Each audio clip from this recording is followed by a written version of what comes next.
pada saat penyesuaian waktu Gregorius, ya itu dengan penanggalan Gregorius itu waktu itu sempat menghilang beberapa hari, ya beberapa hari nanti akan ada kalendernya, ya di situ ada dalam satu minggu harinya Kamis Jumat kalau nggak salah, tetapi dia melompatnya beberapa hari, ya nanti akan kita tunjukkan.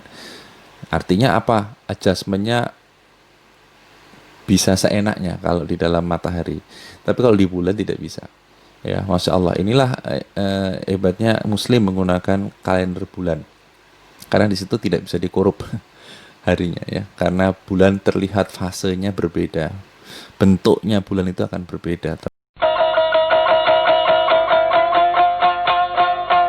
Assalamualaikum warahmatullahi wabarakatuh. Innalhamdulillah nahmaduhu wa nasta'inuhu wa nastaghfiruh wa na'udzubillahi min sururi anfusina wa min sayyiati a'malina may yahdihillahu fala mudhillalah wa may yudhlil fala hadiyalah. Asyhadu an la ilaha illallah wa asyhadu anna Muhammadan abduhu wa rasuluhu la nabiyya ba'dah. Alhamdulillah, pada kesempatan hari ini kita masih tetap akan membahas sedikit tentang buku Abis Sejarah, ya. Kali ini eh, kita mungkin kadang-kadang bertanya, dari mana sih kata-kata Timur Tengah? Dari mana sih kata-kata Far East atau Timur Jauh? Atau negara kita disebut sebagai daerah Asia Tenggara? Kok bisa disebut dengan daerah-daerah itu kayak apa sih? Nah, maka pada hari ini kita akan sama-sama melihat sejarah munculnya kata-kata tersebut, ya. Baik. Eh, Hal ini dimulai dari adanya perdagangan antara wirausahawan Arab di daratan Cina, ya, karena Arab memiliki kapal-kapal yang cukup luar biasa untuk mengarungi Samudra India saat itu, ya. Nah, pada peta dunia yang dibuat oleh Al-Biruni tahun 973 sampai 1048 Masehi, ini ketika masih ada di dalam Abbasiyah, ya. Beliau adalah seorang pakar geografi Muslim, ya. Sebetulnya beliau membuat sebuah peta. Di sini kita bisa melihat petanya, ya. Ini peta Biruni yang dibikin di abad ke-10 Masehi, ya. Di sini disebutkan adalah awalnya Le Meridian atau garis nol yang ada itu adalah melintasi kota Mekah sebagai petunjuk arah kiblat. Kemudian oleh kerajaan Protestan Inggris dialihkan melewati Greenwich, London. Ya, jadi Al-Biruni mengatakan bahwa bahkan yang namanya Samudra India itu awalnya adalah Samudra Persia. Ya, nama sebelumnya adalah Samudra Persia, mengikuti dari teluk Persianya. Tapi akhirnya diganti menjadi Samudra India. Nah, kalau kita mau tahu, loh, terus dari mana kata-kata posisi mata angin yang sekarang menentukan posisi-posisi negara? Misalnya Jepang, Cina, dan Korea letak geografinya di sebelah timur dari Greenwich, London. Ya, jadi maka disebutnya sebagai Far East. Jadi semuanya sekarang ditentukan dari Greenwich, dari Inggris. Ya, Greenwich itu ada di daerah London sana. Kemudian demikian pula posisi geografis Mekah dan Madinah, ya, disebut sebagai Timur Tengah, karena memang ada di timurnya Greenwich, tapi ada di bagian tengah. Sebenarnya tidak langsung mereka ingin mengatakan bahwa yang namanya Arab Saudi itu ada di tengah-tengah dari poros bumi. Ya, di sini disebutnya Timur Tengah. Bahkan kita pun sekarang menyebutnya sebagai kawasan Timur Tengah. Ya, bukan kawasan barat atau apa, ya. Nah, padahal kita menghadapnya ke barat. Artinya di sini sekarang adalah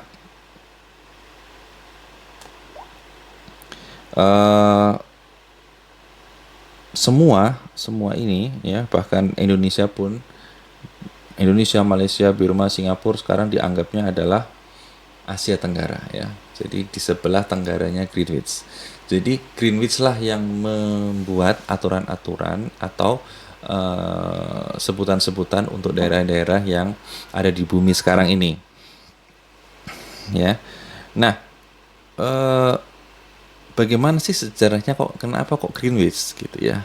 Mungkin bapak-bapak sudah ada yang tahu mengapa kok Greenwich. Nah, ini perlu kita tahu ya. Eh, di Greenwich sendiri ini ada, sorry ya kalau ada suara kucing, tapi nggak apa-apa, ini berkah berkah insya Allah ya.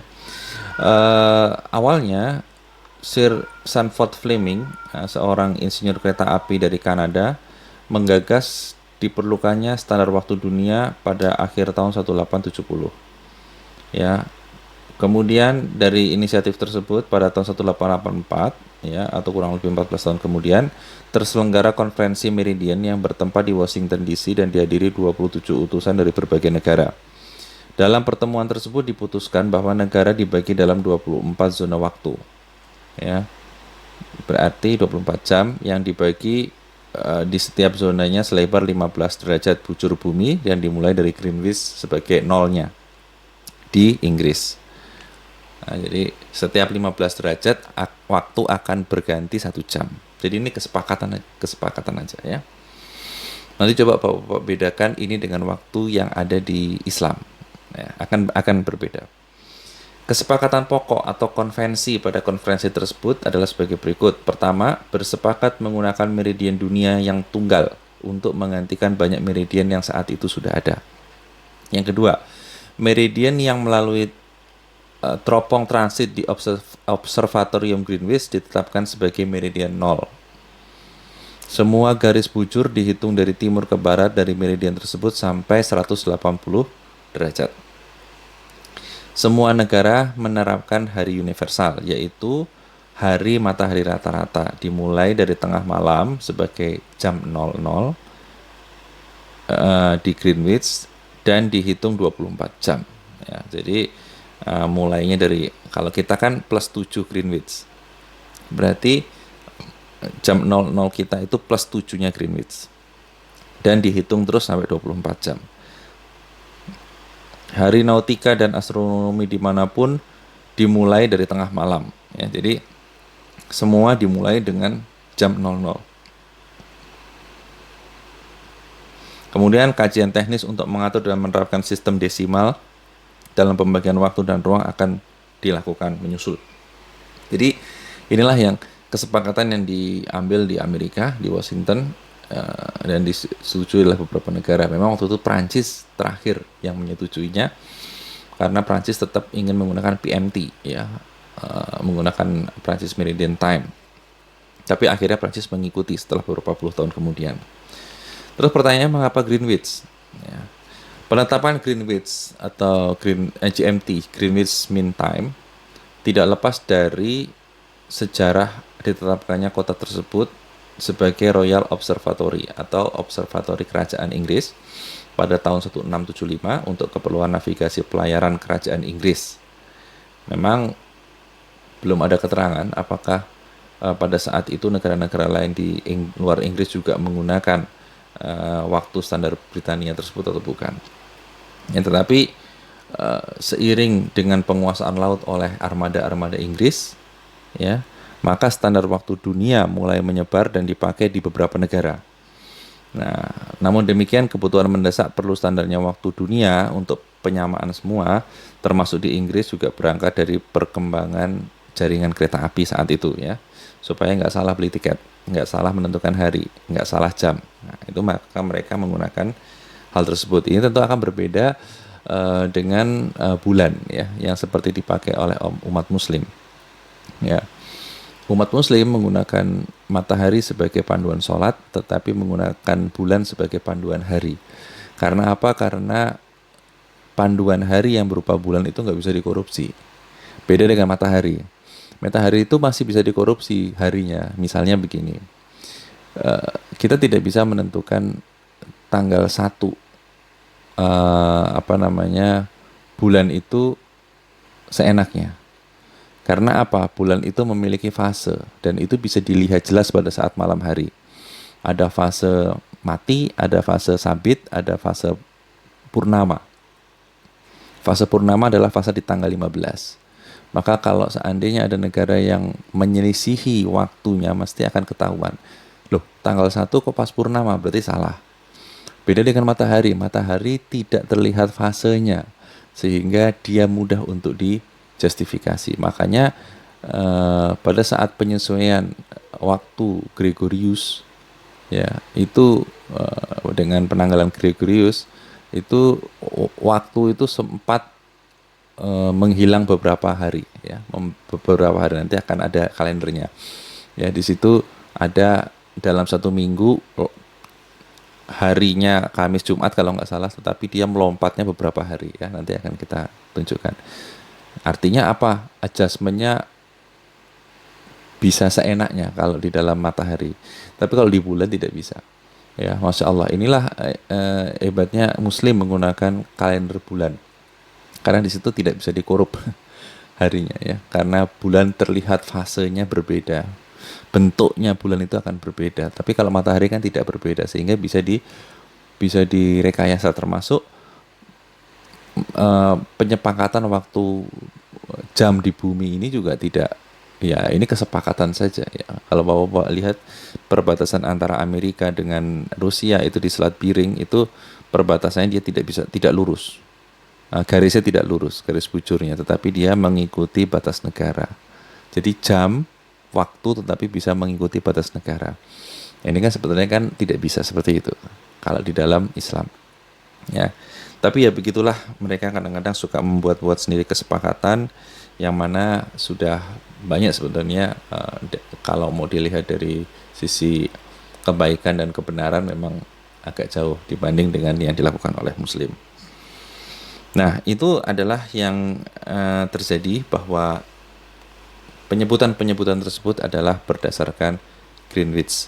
Dan kita harus sadari, ya mau tidak mau, ya sementara ini Arab Saudi sedang berusaha membuat Mekah main time, ya. Maka di sana dibangunlah Zamzam Tower yang sedemikian besar untuk menjadikan waktu Mekah adalah sebagai waktu dunia. Memang itu agak berat, ya, di tengah sentimen terhadap Muslim saat ini. Mungkin itu agak sedikit lebih berat untuk bisa dilakukan.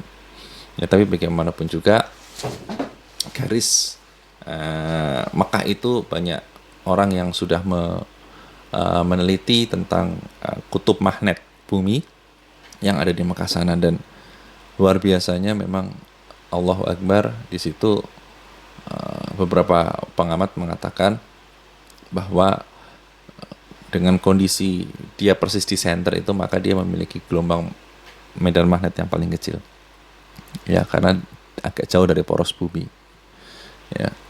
Kalau apa namanya, bagaimanapun juga yang namanya waktu dunia itu saat ini masih dipegang oleh British, oleh Inggris, karena mereka juga memiliki banyak sekali negara-negara Commonwealth di seluruh dunia, ya, negara persemakmuran yang harus mengikuti.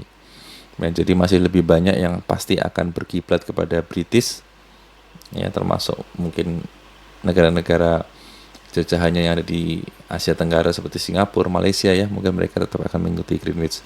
Tapi ya kalau seandainya, mudah-mudahan nanti kalau ada, ya, kita harus mendukung dengan Mekah Main Time, ya. Di sana insya Allah kita sudah ada. Jadi itu tadi kita sekilas mengenai masalah sejarah, kenapa ada penyebutan Timur Tengah, kenapa ada penyebutan Timur Jauh, kenapa ada penyebutan Asia Tenggara, ya. Dan memang hal tersebut agak berbeda dengan apa yang disampaikan oleh Al-Biruni, yang menyebutkan bahwa Arab Saudi itu masih sebagai pusat, dan samudera, beberapa nama, ya, samudera Persia pun akhirnya diganti menjadi samudera India, karena India juga termasuk daerah yang dikuasai oleh imperialis Barat, Inggris khususnya, ya. Dan ini ada di dalam atau dijelaskan di dalam buku The Legacy of Islam dari Oxford University Press, halaman 87, oleh Sir Thomas Arnold dan Alfred Guilaum. Ya, jadi ini yang menyebutkan bahwa nama Samudra Persia diganti menjadi Samudra India setelah para imperialis barat berkuasa. Itu dulu yang bisa kita sampaikan. Mohon maaf atas segala kekurangan. Mudah-mudahan sedikit bisa menambah wawasan kita. Subhanakallahumma wa bihamdika asyhadu an la ilaha illa anta astaghfiruka wa atubu ilaik. Assalamualaikum warahmatullahi wabarakatuh.